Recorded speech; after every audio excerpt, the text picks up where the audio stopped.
أعوذ بالله من الشيطان الرجيم ماہ ذوالحجہ کا چوتھا خطبہ سماعت فرمائیے ترجمہ جس میں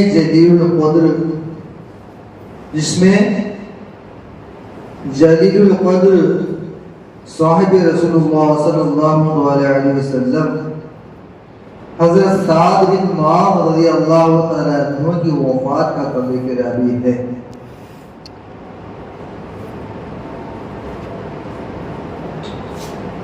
بسم اللہ الرحمن الرحیم۔ جملہ حمد اللہ تعالیٰ کے لیے ہے، جملہ حمد اللہ تعالیٰ کے لیے ہے جو مالک کل ہے، جس کی مملکت و اقتدار میں ان کا کوئی شریک نہیں، وہ ایسے واحد ہیں کہ ان کی وحدانیت و اتحاد میں کوئی ان سے منوع کشمکش کرنے والا نہیں۔ وہ اپنی مخلوق کو بیماری دیتے ہیں، وہ اپنی مخلوق کو بیماری دیتے ہیں اور انہیں شفا دیتے ہیں اور انہیں موت دیتے ہیں، پر زندہ حمول انہیں کے ارادے اور حکمت کے موافق پر چلتے ہیں۔ میں اللہ سبحانہ و تعالیٰ کی حمد، اللہ تعالیٰ کی الوہیت کے معترف و مقیر کی طرح کرتا ہوں، اللہ تعالیٰ کا شکر ادا کرتا ہوں اور مغفرت طلب کرتا ہوں اور توبہ کرتا ہوں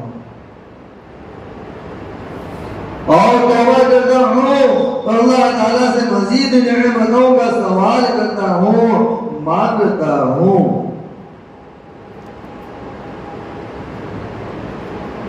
گواہی دیتا ہوں کہ نہیں کوئی معبود برحق بجز اللہ تعالیٰ کے جو اکتا ہیں جن کی ربوبیت میں کوئی شریک نہیں، اور گواہی دیتا ہوں کہ بے شک ہمارے سردار اور ہمارے نبی اور ہمارے آقا اور حضور حضرت محمد مصطفیٰ صلی اللہ علیہ وسلم اللہ تعالیٰ کے بندہ اور برگزیدہ رسول ہیں، جو تمام مخلوق سے اشرف و بلند ترین مرتبہ والے ہیں۔ معزز حاضرین کرام، ان وعد اللہ حق، ان وعد اللہ یقول ولا تغرنکم الحیاۃ الدنیا ولا یغرنکم باللہ الغرور۔ بے شک اللہ تعالیٰ کا وعدہ پکا ہے، بے شک اللہ تعالیٰ کا وعدہ پکا ہے، بس آپ لوگوں کو ہرگز دنیاوی زندگی دھوکہ نہ دے، اور اللہ تعالیٰ کے بارے میں تم کو فریب باز ہرگز دھوکہ نہ دے۔ صاحبوں، دوستوں، آپ سے موت اپنی شہ رگ سے بھی قریب تر ہے، آپ سے موت اپنی شہ رگ سے بھی قریب تر ہے۔ اپنی قبروں میں اتر پڑنے کے لیے تیار رہو، یہ بات ضرور ہونے والی ہے کہ آپ کو آپ کی قبر اس طرح چمیٹ کر دبوچے گی کہ جس سے پسلیاں اپنے جوڑوں سے جدا ہو جائیں گی اور جوڑے الگ الگ ہو جائیں گے، حالانکہ وہ ایک دوسرے سے گھٹے ہوئے ہوتے ہیں۔ صاحبوں، اسی ماہ مبارک یعنی ماہ ذوالحجہ میں حضرت سعد بن معاذ رضی اللہ تعالیٰ عنہ کی وفات ہوئی۔ یہ وہ جلیل القدر صحابی ہیں جو حب اللہ اور حب رسول کے مد والے اور جناب باری تعالیٰ کے تقرب کے خواہاں رہا کرتے تھے۔ یہ وہ بزرگ ہستی ہے کہ جملہ اولاد و عدنان و جن و بشر کے سردار سید المرسلین صلی اللہ علیہ وسلم کے صحابی تھے کہ ان کی موت پر عرش الرحمن، عرش الہی اظہار سرور کے طور پر ہلنے لگا تھا، اور جملے آسمانوں کے دروازے ان کے روح کی آمد سے کھول دیے گئے تھے اور اللہ تعالیٰ نے ان پر اپنی نعمتوں و انعاموں کا فیضان فرمایا. نعمتوں کی بارش ہوئی. من جملہ ان کے یہ کہ صحابہ کرام رضی اللہ تعالیٰ عنہ کے ساتھ ان کے جنازے میں 70,000 ملائکہ کرام حاضر ہوئے اور وہ ملائکہ کرام نے کہ اس دن سے پہلے ان میں سے ایک بھی فرشتہ ہوئے زمین پر آسمان سے نہیں اترا تھا اور حضور علیہ السلام محمد مصطفیٰ صلی اللہ علیہ وسلم خود بنفس نمید حضرت سعد بن معاذ رضی اللہ تعالیٰ عنہ کی خبر میں اترے اور ان کو العبد الصالح بندے صالح سے معصوم فرمایا اور آسمان سے جبرائیل علیہ السلام ان کے جنازے میں دبیر ریشمی عمامہ پہنے ہوئے اترے اور ان کو رسول اللہ صلی اللہ علیہ وسلم نے ان کے حقاری بنی قریظہ کے بارے میں جو کہ کافر تھے حکم و ثالث مقرر فرمایا تھا تو آپ نے اللہ تعالیٰ رب العالمین کے لیے غیرت میں آ کر یہ فیصلہ دیا تھا کہ حضور اکرم صلی اللہ علیہ وسلم کے ساتھ عہد شکنی اور خیانت کرنے والے بنی قریظہ کے منکرین کفار کی عورتیں باندیاں بنا لی جائیں. کفار کی عورتیں باندیاں بنا لی جائیں اور بالغ مرد قتل کر دیے جائیں. حضرت سعد بن معاذ رضی اللہ تعالیٰ عنہ حضرت سعد بن معاذ رضی اللہ تعالیٰ عنہ کے اتنے مسائل کے باوجود بھی حضور اکرم صلی اللہ علیہ وسلم نے ان کے وفات کے موقع پر فرما دیا کہ یقیناً ان کی خبر نے ان کو اس طرح سے پوچھا کہ ان کے پسلیاں ادھر سے ادھر ہو گئی اور قریب دھاگے جوڑے جوڑا رنگ ہو جاتے. اللہ. اس کے بعد حضور علیہ السلام ان پر بڑے ہی غمگین ہوئے اور آپ نے یہ بھی فرمایا کہ ضبطہ اگر کوئی خبر سے نجات پا سکتا تو ضرور سعد اس سے بچتے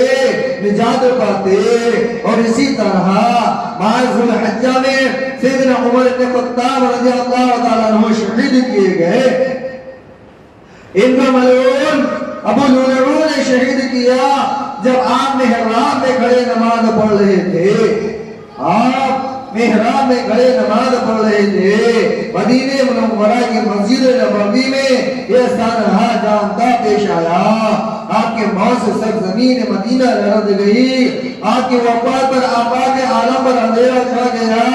کیوں نہ ہو خلیفہ دوم حضرت عمر بن خطاب رضی اللہ تعالیٰ عنہ کی وصفی ہے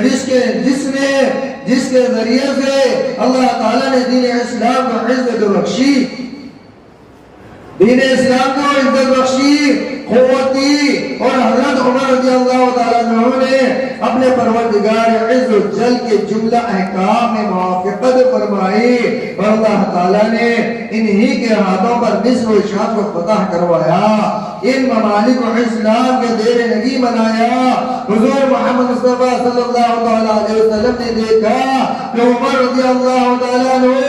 اپنے رب ذوالجلال کی جنت میں خوش قرامی کر رہے ہیں, چل رہے ہیں. اور حضور علیہ السلام نے فرمایا کہ یقیناً حق تعالیٰ عمر رضی اللہ تعالیٰ عنہ کی زبان اور ان کے قلب پر بات کیا کرتے تھے. حضرت عمر رضی اللہ تعالیٰ عنہ اتنے فضائل رکھنے کے باوجود اللہ تعالیٰ سے نہایت خائف وہ ترسا رہا کرتے تھے اور خوف الہی سے اس قدر ہوتے تھے کہ زیادہ رونے کی وجہ سے ان کے دونوں رخساروں پر آنسوؤں کے دو سیاہ لکیریں مر گئی تھی اور کہا کرتے تھے کہ کاش عمر کی ماں سے عمر پیدا ہی نہ ہوتا, کاش عمر کی ماں سے عمر پیدا ہی نہ ہوتا اور وہ دنیا سے روشناس ہوتا اور عمر بشر نہ ہوتا. اور یہ بھی کہا کرتے تھے کہ کاش میں اپنے گھرانے کا مینڈا ہوتا تو مجھے پرورش کر کے پروا حبی بناتے اور ذبح کر کے دو حصے کرتے تھے. ایک حصے کو ماں بنا دے اور دوسرے حصے کو لذیذ گوشت کے ٹکڑے قیمہ بنا دے اور مجھے کھا ہی جاتے۔ دوستو اپنے رب کو یاد کر لو، اپنے رب کو یاد کرو، اللہ تعالیٰ کے طرف رجوع اختیار کرو، تائب ہو جاؤ،